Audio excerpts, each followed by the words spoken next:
أحد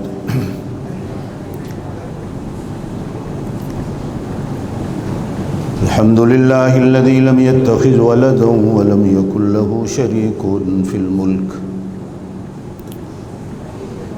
ولم يكن له ولي من الذل وكبره تكبيرا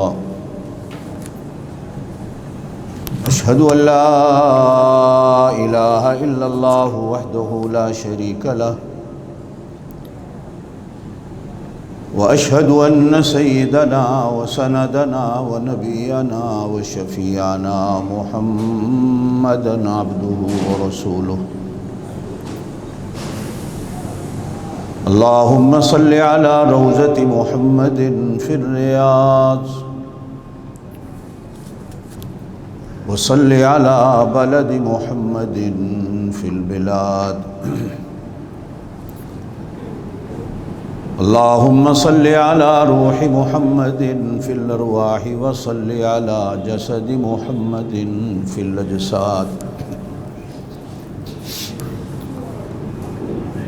أما بعد أعوذ بالله من الشيطان الرجيم بسم الله الرحمن الرحيم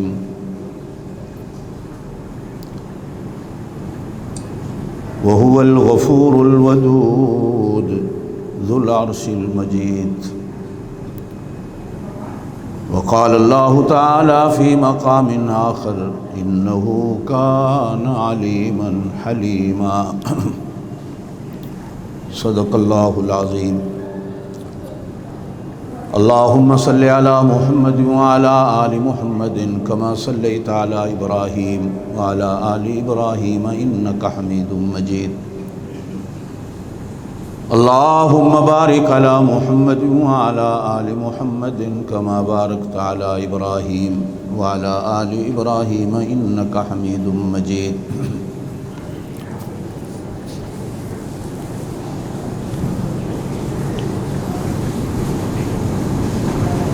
ہمارے ہاں عید اتوار کو تھی، بنگلہ دیش انڈیا میں عید سوموار پیر والے دن تھی۔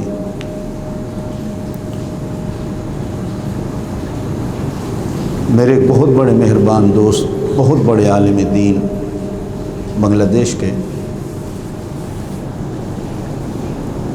ان کا نام بھی میرے نام پر ہی تھا، مولانا محمد طیب صاحب۔ چٹاگانگ میں ایک علاقہ ہے جیری،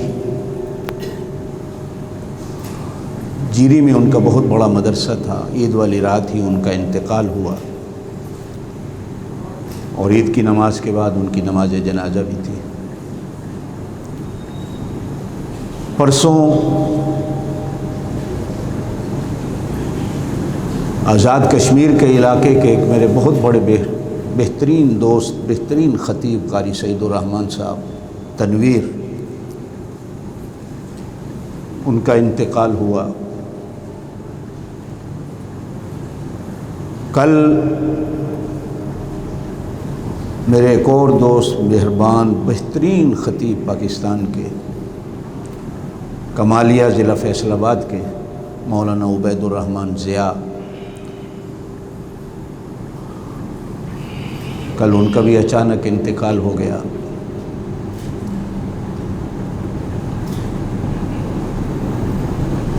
ماہ مبارک رمضان المبارک میں اور رمضان المبارک کے بعد ان دنوں میں ایک ہفتے کے اندر بڑے بڑے جلیل القدر علماء کا، بہترین خطباء کا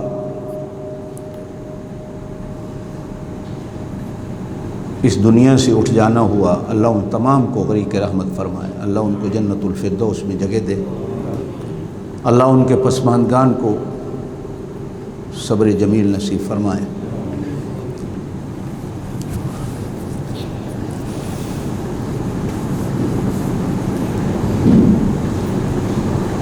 آپ صلی اللہ علیہ وسلم نے ایک حدیث میں ارشاد فرمایا کہ قیامت کی نشانیوں میں سے نشانی ہے علم اٹھ جائے گا۔ تو صحابہ کرام نے عرض کی اللہ کے رسول علم کیسے اٹھ جائے گا؟ ارشاد فرمایا کہ عالم اٹھ جائیں۔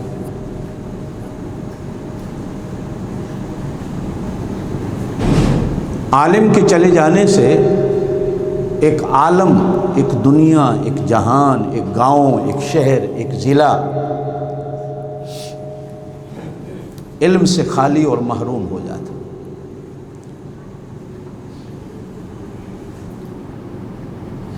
عالم دین ایک درخت کی مانند ہوتا، ایک کنویں کی مانند ہوتا، علاقے میں ایک بڑے حکیم کی مانند ہوتا۔ اس کے چلے جانے سے پانی کا کنواں ختم ہو جاتا، سوکھ جاتا۔ وہ درخت جس کے سائے کے تلے لوگ بیٹھتے ہیں، سانس لیتے ہیں، آرام کرتے ہیں، وہ درخت سوکھ جاتا۔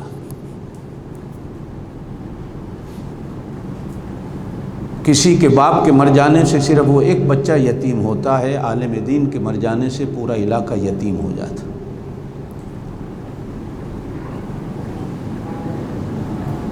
بہرحال کاتب تقدیر کے فیصلوں پر کسی کو بھی دم مارنے کی مجال نہیں، اللہ کی رضا پہ مسلمان تو ہمیشہ راضی رہتا ہے۔ اچھا، یہ صرف اسلام کی برکت، آپ حیران ہوں گے، یہ مسلمان کی شان ہے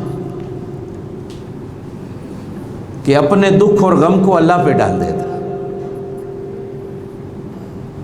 بس اللہ کی مرضی ہے۔ اور اتنا کہنے سے ہی غم والے کا غم ہلکا ہو جاتا، رونے سے، چیخنے سے، ماتم کرنے سے، سینے پیٹنے سے غم ہلکا نہیں ہوتا۔ آپ اور میں جب کہیں دعا کے لیے جاتے ہیں صرف ایک جملہ بولتے ہیں نا کہ بھائی اللہ کا حکم تھا، تو اس بندے کا غم آدھا ہو جاتا، غم ہلکا ہو جاتا۔ اور جب بہت سارے لوگ افسوس کرنے دعا کے لیے جاتے ہیں تو وہ اپنے آپ کو خوش قسمت سمجھتا ہے، مرنے والے کو بھی خوش قسمت سمجھتا ہے کہ دیکھیں کتنے لوگ اس کی دعا کے لیے آئے، کتنے لوگ اس کے افسوس کے لیے آئے۔ یہ اللہ پاک نے اسلام ہی کو حصہ دیا ہے اور حق دیا ہے، اور اسی کو شان دی ہے کہ مومن جب یہ جملہ سنتا ہے کہ میاں اللہ کا حکم تھا تو وہ اپنا سارا غم بھول جاتا۔ باقی قوموں میں، باقی مذہبوں میں یہ چیز نہیں ہے، ان کی اپنی رسومات، اور ہمارا دین رسموں کا دین نہیں، ہمارا دین تو وحی کا دین۔ آج جو میں بات آپ حضرات سے کہنا چاہتا تھا، انہیں غموں کے پیچھے میرا بھی دکھ تھا، غم تھا ایک، کہ بڑے بڑے علماء اس دنیا سے چلے گئے ان دنوں میں، اور اللہ کی شان ہے کہ سب سے تعلق تھا۔ انڈیا میں علماء فوت ہوئے تو ان سے بھی میرا ایک تعلق تھا، بنگلہ دیش میں فوت ہوئے تو ان سے بھی میرا ایک تعلق تھا، پاکستان میں جو ساتھی فوت ہوئے ان سے بھی میرا ایک دیرینہ 40-50 سال کا ایک تعلق تھا۔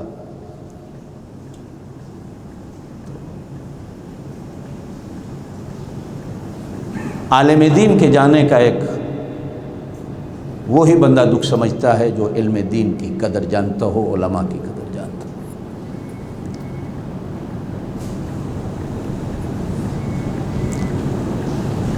میں نے قرآن کی ایک چھوٹی سی آیت تلاوت کی ہے۔ اللہ نے اپنی دو شانوں کو بیان کیا، ایک ہے علیمہ اور ایک ہے حلیمہ۔ اللہ علم والا بھی ہے اور اللہ حلم والا بھی۔ دوسری جگہ ہے وَهُوَ الْغَفُورُ الْوَدُودُ، یہاں بھی اللہ کی دو صفتیں ہیں، وہ بخشنے والا ہے اور پیار کرنے والا۔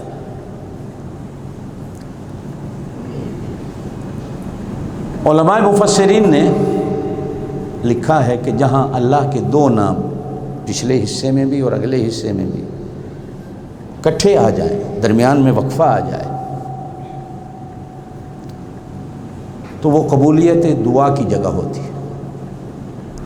پیچھے بھی اللہ ہے، آگے بھی اللہ ہے، درمیان میں آپ کو موقع مل جائے قرآن پڑھتے وقت، اس وقت دعا کر لیا کرو۔ اس لیے کہ پچھلی آیت کی انتہا بھی اللہ کے نام پر ہوئی ہے، اگلی آیت کی ابتدا بھی اللہ کے نام پہ ہو۔ ابتدا بھی اللہ کے نام پر ہو، انتہا بھی اللہ کے نام پر ہو، تو اللہ دعا کو قبول کرتا ہے۔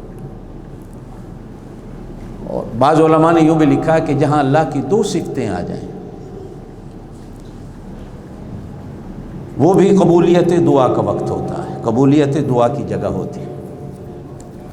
علیمن حلیما، یہ اللہ کی دو صفتیں ہیں۔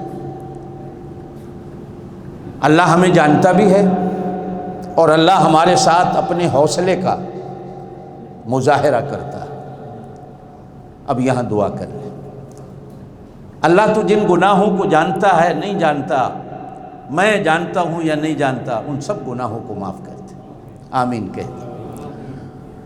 دنیا میں بھی، قبر میں بھی، قیامت والے دن بھی اللہ میرے ساتھ حلم کا، حوصلے کا، اپنی رحمت کا، اپنی برکت کا، اپنی شان کا معاملہ کرنا۔ آمین کہتے۔ اور دوسری جگہ ہے وَهُوَ الْغَفُورُ الْوَدُودُ، یہ آخری سپارے میں اللہ بخشنے والا بھی ہے اور اللہ محبت کرنے والا بھی۔ اللہ تو ہم سب کو بخش دے، آمین کہتے۔ اور اللہ تو ہم سب سے محبت کرنے والا مجھے، آمین کہتے۔ میری آج کی تقریر کا یہی عنوان ہوگا کہ کتنے بڑے حوصلے ہیں میرے پروردگار کے کہ وہ جاننے کے باوجود اتنا حوصلہ کرتا ہے۔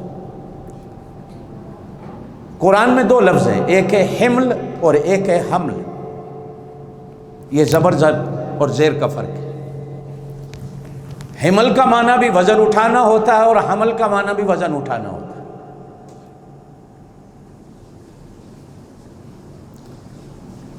لیکن علماء نے دونوں وزن اٹھانے کے معنی الگ الگ کیے ہیں کہ حمل اس وزن کو کہتے ہیں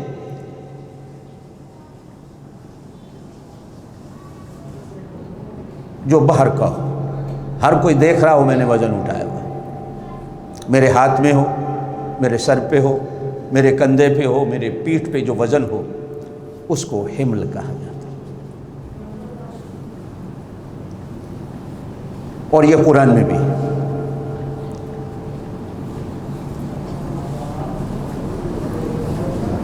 کہ گنہگار جب قیامت والے دن اللہ کے سامنے آئیں گے تو ان کے سروں پر گناہوں کی گٹھڑیاں رکھی ہوئی ہوں گی۔ من اعرض عنہ فإنہ یحمل یوم القیامت وزرا، ہر کوئی دیکھے گا اس نے وزن اٹھایا ہوا، اور بعض کے سروں پہ اتنا وزن ہوگا کہ کمر جھکی ہوئی ہوگی۔ جیسے یہاں کبھی کبھی کسی بوڑھی کو دیکھتے ہو، بیچاری سے ریڑھی چل نہیں سکتی، کمر بھی اسی ایسی جھکی ہوئی ہوتی ہے لیکن اپنی ریڑھی کو دھکیل کے جا رہی ہے۔ وہ ہماری طرح نہیں کہ کسی کے سامنے یوں ہاتھ پھیلا دے۔ 80-90 سال کی بوڑھیا بھی اپنے ہاتھ کی کمائی کر کے کھاتی ہے۔ ہمارے لیے اس میں بڑا درس اور سبق ہوتا ہے۔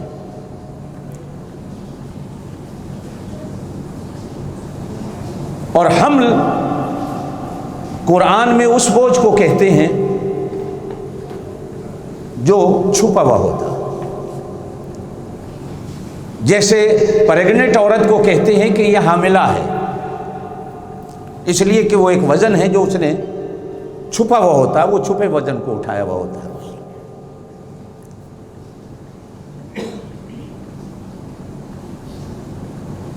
ظاہری نہیں ہوتے۔ ایک اور جگہ اللہ فرماتے ہیں وَإِن كُنَّ أُولَاتُ الْأَحْمَالِ، حمل والی عورتیں جب تک بچہ نہ جنے، یہ سن لو آپ، ان کا پورا ٹوٹل خرچہ خاوند کے سر پہ ہے۔ 28ویں سپارے میں سورہ طلاق میں یہ آیات۔ فَإِنْ أَرْضَعْنَ لَكُمْ، اگر وہ دودھ پلانے پہ راضی ہے، فَآتُوهُنَّ أُجُورَهُنَّ بِالْمَعْرُوفِ،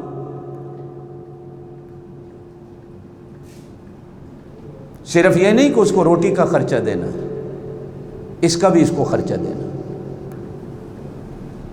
وَإِن تَعَاثَرْتُمْ فَسَتُرْضِعُ لَهُ أُخْرَىٰ، اگر وہ دودھ نہیں پلاتی تو اس پر بوجھ نہیں ہے، کوئی اور عورت مقرر کرو اس کو دودھ پلانے والی۔ نبیوں کے لیے حضرت حلیمہ مقرر ہو سکتی ہے، نبیوں کے سردار کے لیے۔ حضرت موسیٰ کی اماں کے لیے کوئی اور عورت دودھ پلانے پر مقرر ہو سکتی ہے، تو تمہارے بچوں کے لیے کوئی اور مقرر نہیں ہو سکتی۔ لِيُنْفِقْ ذُو سَعَةٍ مِّن سَعَتِهِ، اور دودھ پلانے والے دنوں میں بھی ہر ایک پر اس کی طاقت کے مطابق خرچہ ہے، وہ بیوی کو دے۔ اگر کوئی زیادہ دے سکتا ہے تو زیادہ دے، جتنی طاقت ہے اس پہ خرچہ کرنا ہے۔ اللہ پاک کبھی آپ کو موقع دیا کرے تو ایسی صورتیں گھر میں بیٹھ کر پڑھا کرو ترجمے کے ساتھ کہ اللہ ہمارے گھر کے ہمیں کیا مسائل بتاتا۔ خیر میں اس تفصیل میں نہیں جاتا۔ حمل اور حمل، حمل وہ بوجھ ہوتا ہے جو ظاہری ہو، جو لوگ دیکھ رہے ہیں، اور حمل وہ بوجھ ہوتا ہے جو کوئی اور نہ دیکھتا ہو، وہ اندر کا ہو۔ یہ جو 9 مہینے ہماری اماں ہمیں پیٹ میں لے کر چلتی ہے، یہ ظاہری بوجھ سے بھی بڑا بوجھ ہوتا ہے، اس لیے کہ ظاہری بوجھ صرف اپنی جان کا ہے۔ یہ جو بوجھ اٹھاتی ہے یہ 2 جانوں کا اٹھاتی ہے، اپنا بھی اٹھاتی ہے جو ہم اس کے پیٹ میں ہوتے ہیں، ہمارا بھی اٹھاتی ہے۔ اس کا کھانا پینا بھی ہماری مرضی کا ہو جاتا ہے کہ بچے کو کون سا کھانا کھاؤں جو طاقت دے اور کون سا ایسا نہ کھاؤں جو اس کو نقصان دے۔ پھر وہ بیچاری پاؤں بھی رکھتی ہے تو سنبھال کے رکھتی ہے کہ میری وجہ سے کہیں میرے پیٹ میں پلنے والے کو تکلیف نہ ہو جائے۔ اور اسی پر قرآن کہتا ہے کہ ساری زندگی بھی اس کے گوڈے اور پاؤں دباتے رہو تو وہ 9 مہینے جو پیٹ میں لے کے چلتی ہے، تمہارا بوجھ اٹھا کے چلتی ہے، پھر سینے سے لگا کے تمہیں دودھ پلاتی ہے، ساری زندگی اس کے بوجھ کا مقابلہ نہیں کر سکتے، مقابلہ نہیں ہو سکتا۔ اچھا پھر اگلی بات بھی بڑی عجیب ہے، اللہ پاک بوجھ بھی بندے کو باہر کا ہو یا ظاہر کا ہو یا اندر کا ہو اتنا ہی اٹھواتا ہے جتنا وہ اٹھا سکتا ہے۔ اللہ پاک نے نہ تو کبھی ماں پر مشکل بوجھ ڈالا ہے اور نہ کبھی اللہ پاک نے کسی مزدور پر جو سر پہ مال اٹھاتا ہے وہ اللہ پاک نے زیادہ بوجھ ڈالا، اتنا ہی جتنا وہ اٹھا سکتا۔ ہاں ایک بوجھ ہے کہ وہ آپ جتنا اٹھاؤ اس میں رکاوٹ نہیں، اور وہ بوجھ علم کا ہوتا ہے، اس میں اللہ نے حد ہی کوئی نہیں رکھی۔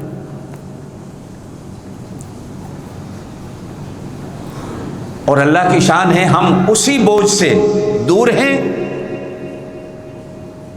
عورتیں ہیں تو وہ حمل کا بوجھ تو اٹھا سکتی ہیں، مزدور ہے تو اپنی مزدوری کا بوجھ تو اٹھا رہا ہے، جس کی اللہ نے ایک حد مقرر کر رکھی ہے، لیکن جس بوجھ کی کوئی حد مقرر نہیں ہم میں سے کوئی اٹھانے کوئی تیار نہیں۔ عالم بھی نہیں اٹھا پاتا۔ کبھی کبھی تو ایسا بھی ہوتا ہے کہ جس نے زیادہ بوجھ اپنے سر پہ لاد لیا علم کا بھی، سنبھالنے والا کوئی نہیں تو وہ بھی گمراہ ہو جاتا۔ یہ بڑے بڑے لوگ جو گمراہ ہوئے ہیں علم والے کیوں ہوئے ہیں؟ صرف اسی وجہ سے کہ پیچھے ہاتھ رکھنے والا کوئی نہیں تھا۔ انہوں نے اپنے آپ کو کسی کے زیر سایہ رکھنا گوارا نہیں کیا، بس یہ ایک فرق ہو جاتا۔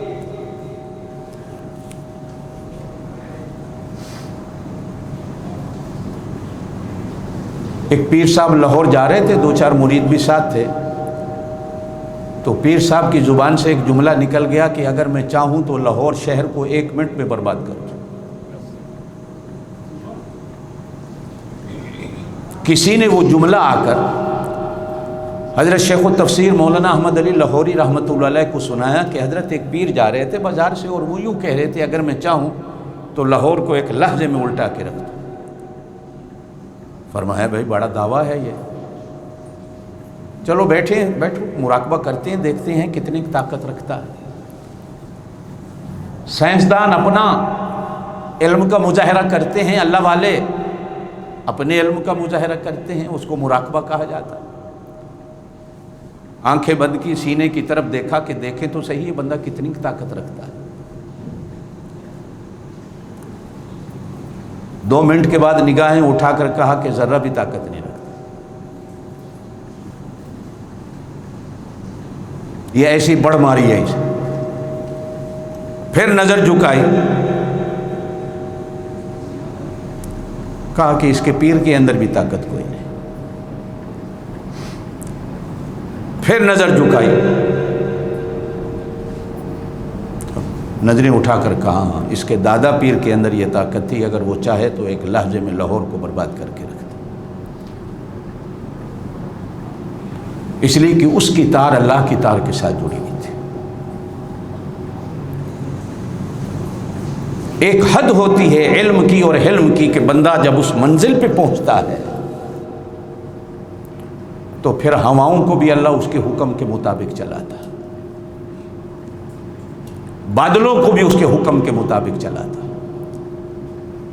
پہاڑوں کو بھی اس کے حکم کے مطابق چلا دیتا۔ حدیث کے اندر بھی آتا ہے کہ بعض بندے پھٹے ہوئے کپڑے، اجڑے ہوئے لباس، اجڑے ہوئے بال، ان کو اس حالت میں نہ دیکھو کہ اس کے پھٹے ہوئے کپڑے ہیں۔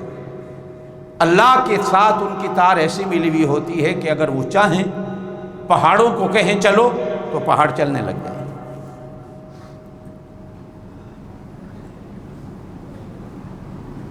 علم جو ہے نا، آپ نے سنا ہوگا کہ حضرت سلیمان علیہ السلام نے لشکر جا رہا تھا، ایک جگہ حضرت سلیمان علیہ السلام نے پڑاؤ ڈالا تو لشکر میں ایک پرندہ تھا جس کا نام تھا ہدہد۔ وہ حضرت سلیمان نے کہا بھائی ہدہد کو بلاؤ، تو جواب ملا کہ جی ہدہد تو نہیں ہے۔ ہماری زبان میں اس کو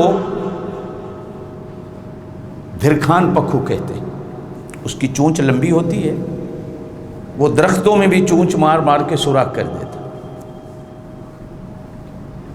اور ایسی طاقت اور اس کی چونچ ہوتی ہے، اب بھی ہیں وہ دنیا میں،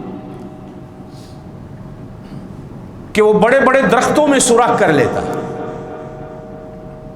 بس وہ ٹھک ٹھک ٹھک ٹھک ٹھک لگا رہتا ہے۔ اور حضرت سلیمان علیہ السلام کے جو لشکر میں تھا ہدہد، یہ آج کل کے سائنسدانوں کے پاس تو مشینیں ہوتی ہیں نا کہ وہ زمین پہ رکھتے ہیں تو زمین بتاتی ہے، وہ مشین بتاتی ہے یہاں نیچے تیل ہے کہ نہیں، نیچے پانی ہے کہ نہیں، مشینیں بتاتی ہیں۔ وہ ہدہد ایسا کام کرتا تھا کہ چونچ مار کے حضرت سلیمان علیہ السلام کو بتا دیتا تھا یہاں نیچے پانی ہے کہ نہیں، یہاں نیچے گیس ہے کہ نہیں، یہاں نیچے تیل ہے کہ نہیں۔ بعض پرندوں کو اللہ پاک نے انسانوں سے بھی زیادہ عقلیں دے رکھی۔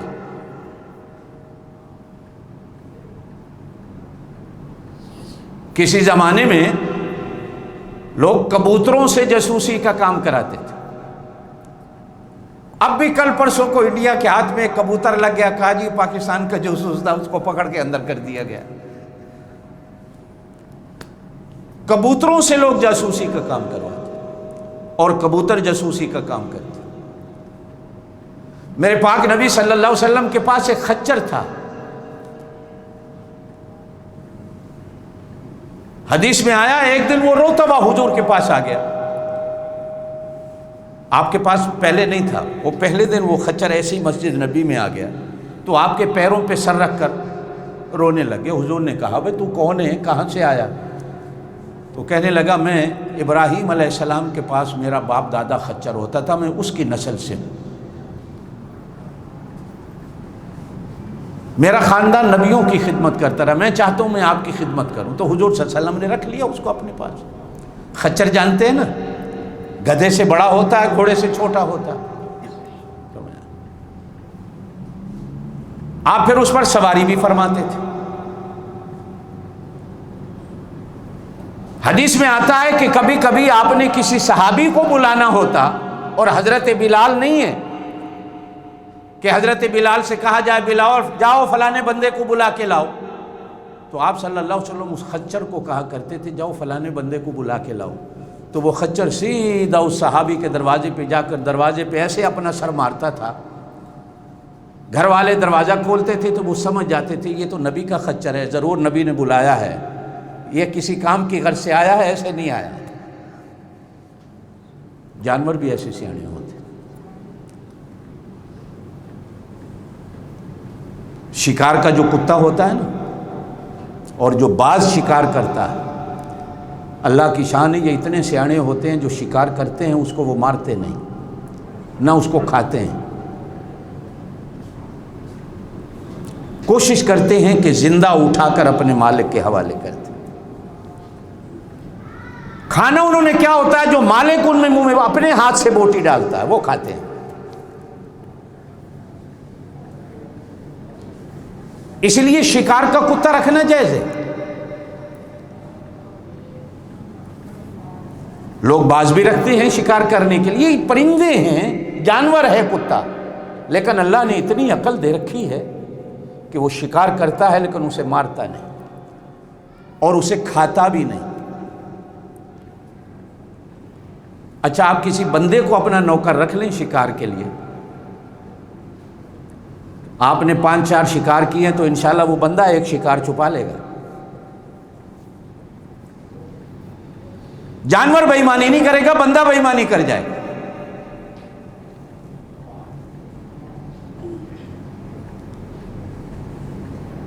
وہ ہدہد اب وہاں پڑاؤ ڈالا تو حضرت سلیمان علیہ السلام کو ضرورت پڑ گئی کہ دیکھیں یہاں پانی ہے۔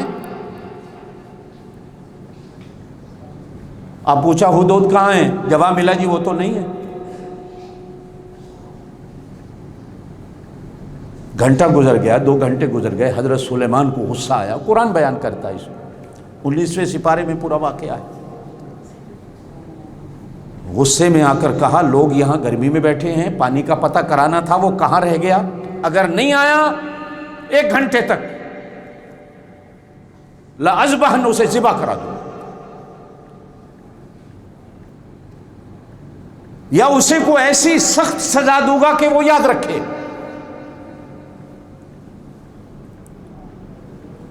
ڈیوٹی ہے اس کی، اس کے ذمہ کام ہے۔ ہم دھوپ میں بیٹھے ہیں، پانی کی ضرورت ہے، وہ نہیں ہے۔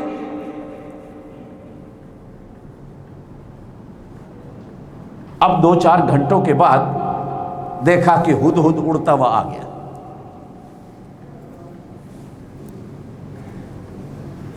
اب اس نے حضرت سلیمان علیہ السلام کے جلال کو دیکھا۔ ہاں، نبیوں کی صحبت میں رہنے والا پرندہ بھی نبی سے واقف ہو جاتا۔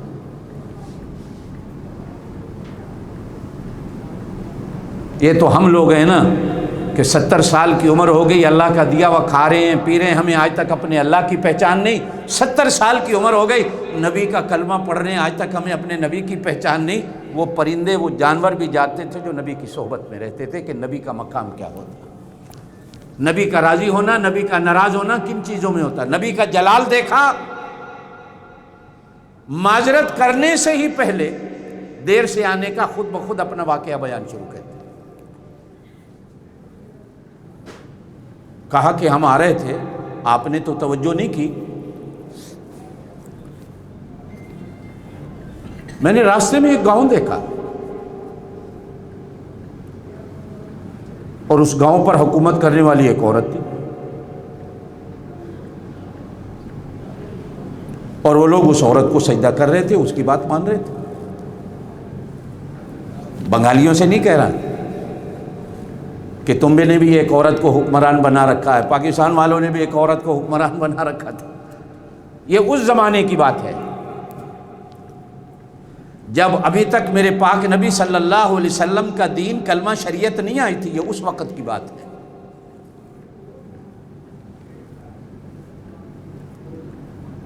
میرے پاک نبی نے تو سیدھا کہہ دیا کہ میری امت میں اگر کسی نے عورت کو حکمران بنا لیا، وہ قوم کبھی کامیاب اور فلاح نہیں پائے گی جنہوں نے عورت کو بڑا بنا لیا۔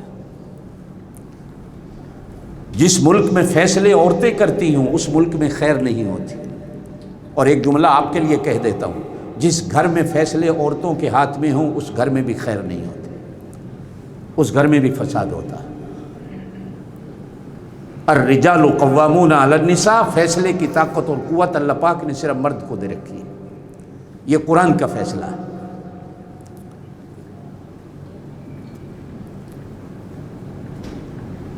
اور کہنے لگا وہ لوگ اس عورت کو سجدہ کر رہے تھے۔ پھر میں نے اس عورت کا ایک تخت دیکھا، سونے چاندی کا بنا ہوا، ڈائمنڈ لگے ہوئے، ہیرے لگے ہوئے، اور وہ اس پہ بادشاہ بن کے بیٹھی ہے اور ساری دنیا اس کے سامنے سجدے کر رہی۔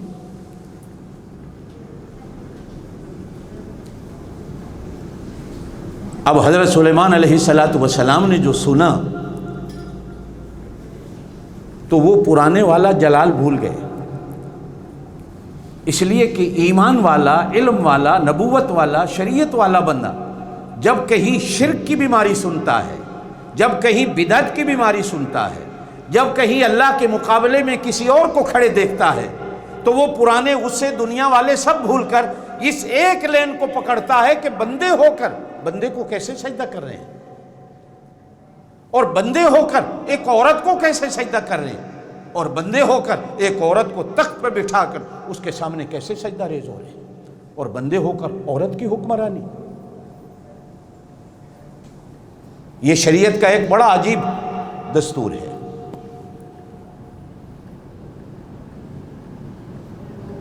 حالانکہ ہمیں حکم ہے کہ اگر کسی برائی کو دیکھنا ہے اسے پیار محبت سے چینج کرنا، برائی کو برائی سے چینج نہیں کرنا۔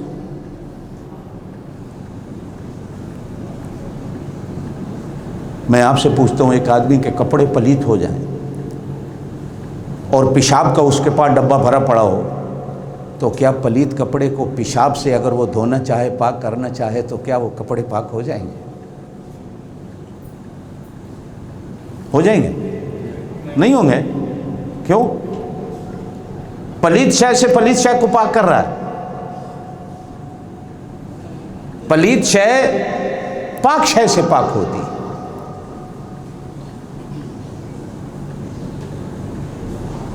پلیت پلیت سے اور پلیت ہو جائے گی، وہ پاک نہیں ہوتی۔ پلیت کو پاک کرنے کے لیے پاک چیزیں ڈھونڈنی پڑتی ہیں۔ ایک آدمی نے دیکھا، ایک آدمی حضرت عیسیٰ علیہ السلام کو گالیاں دے رہا ہے، اور حضرت عیسیٰ علیہ السلام چپ کر کے سن رہے ہیں۔ جب وہ بندہ گالیاں دینے سے چپ ہوا تو سننے والے نے حضرت عیسیٰ سے کہا، یہ آپ کو گالیاں دے رہا ہے، آپ چپ کر کے سن رہے ہیں۔ کہا کہ بھائی اس کے برتن میں گالیاں ہیں، میرے برتن میں حوصلہ اور صبر ہے۔ اب میں بھی ایسے ہی ہو جاؤں تو برتن سے تو وہی نکلے جا جو برتن کے اندر ہوگا، اس کے برتن میں یہی کچھ، میرے برتن میں یہ نہیں ہے۔ آپ اور میں بھی کبھی کبھی غصے میں آتے ہیں نا کہ اینٹ کا جواب ہم پتھر سے دیں گے، اس نے ایک گالی دی ہے، میں 2 گالیاں دوں گا، کیا آپ کی زبان پاک ہو جائے گی 2 گالیاں دینے سے؟ اور پلیت ہو جائے۔ اس نے تو 1 گالی دے کے پلیت کی، آپ نے 2 گالیاں دے کے پلیت کر لی۔ اس نے اینٹ ماری ہے، آپ پتھر مار کر اس کو لہو لہان کر دیں، کیا آپ نے کمال کر دیا؟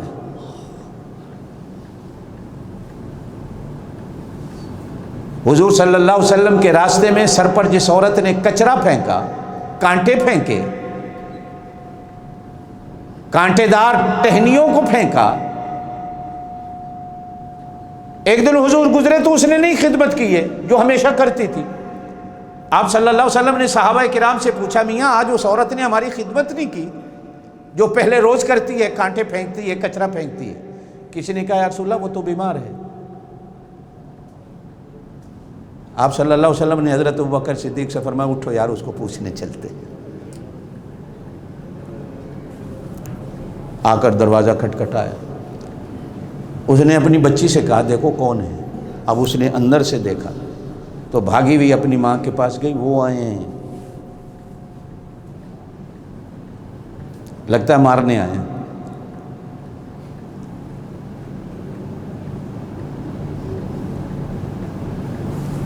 اب پھر بچی دروازے پہ آ کر اندر سے ہی کھڑی, دروازہ کنڈی نہیں کھولتی. کیوں آئے ہو, کیسے آئے ہو؟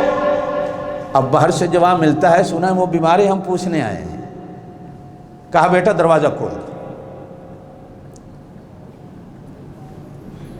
اور جب پوچھ کے اٹھنے لگے تو وہی اماں کہنے لگی مجھے کلمہ پڑھا کے چلے جاؤ. کیا بدلہ دیا؟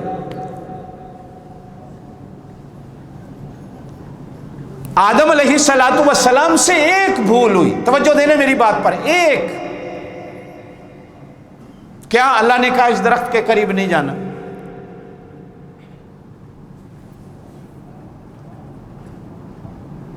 وَقَاسَمَهُمَا إِنِّي لَكُمَا لَمِنَ النَّاصِحِينَ. وہ بے ایمان آیا, قسمیں کھانے لگا شیطان. جانتے ہو اللہ نے کیوں روکا ہے؟ کہا بھائی میں تو نہیں جانتا اللہ نے کیوں روکا. کہا اس لیے روکا ہے کہ اگر یہ کھا لو گے ہمیشہ ہمیشہ جنت میں رہ جاؤ. کھا لو, میں آپ کا بھلا کرنے آیا ہوں, کھا لو ہمیشہ رہو. نیت بھی غلط نہیں تھی, نیت میں یہی آیا کہ چلو کھا لیتا ہوں ہمیشہ رہ جاؤں گا. مولانا ایسے ہی ہے نا, یہی سوچا کھا لوں گا تو کیا ہوگا, ہمیشہ تو رہوں گا. اب جب کھایا تو قرآن کہتا ہے اللہ نے کہا دونوں میاں بیوی یہ کپ جو لباس ہے نا جنت کا اتار دو. دونوں کو ننگا کر دیا.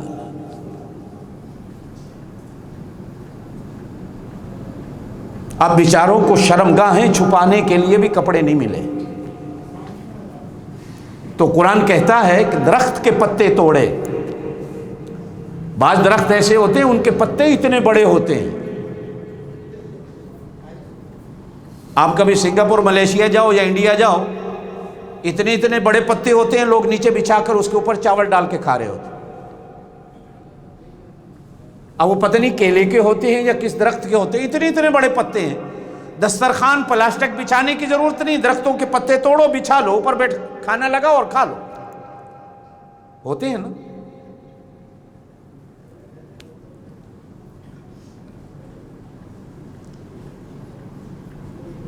اللہ پاک نے جنت سے نکال دیا.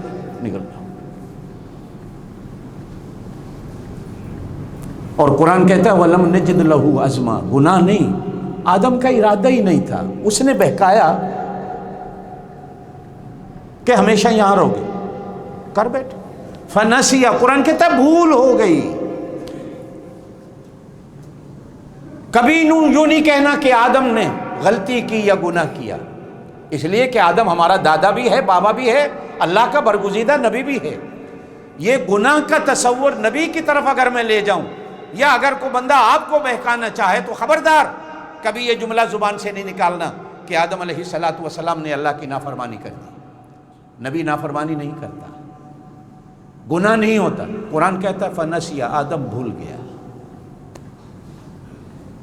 میں اور آپ بھی یہی کہیں گے, آدم, زور سے بولو آدم, زور سے بولو آدم. وَلَمْ نَجِدْ لَهُ عَزْمًا, ارادہ نہیں تھا, لیکن اللہ نے کپڑے اتروا دیے, جنت سے نکلوا دیا. میں اور آپ تو ارادوں سے گناہ کرتے ہیں, اعلان کر کے گناہ کرتے ہیں, بن ٹھن کے گناہ کرتے ہیں, قیمت لگا کے گناہ کرتے ہیں. لیکن کتنا بڑا حوصلہ ہے میرے پروردگار کا کہ اس نے ہمارے کپڑے کبھی نہیں اتروائے. گناہ کے بعد فرشتوں سے کہے اس کے کپڑے اٹھا لو, ننگا بازار میں بھیج دو. کبھی اس نے ہمیں گھر سے نہیں نکالا. ایک بات کہہ کے میں آگے چلوں, آج تک جو ہمارے گھروں میں بچے ہو رہے ہیں نا,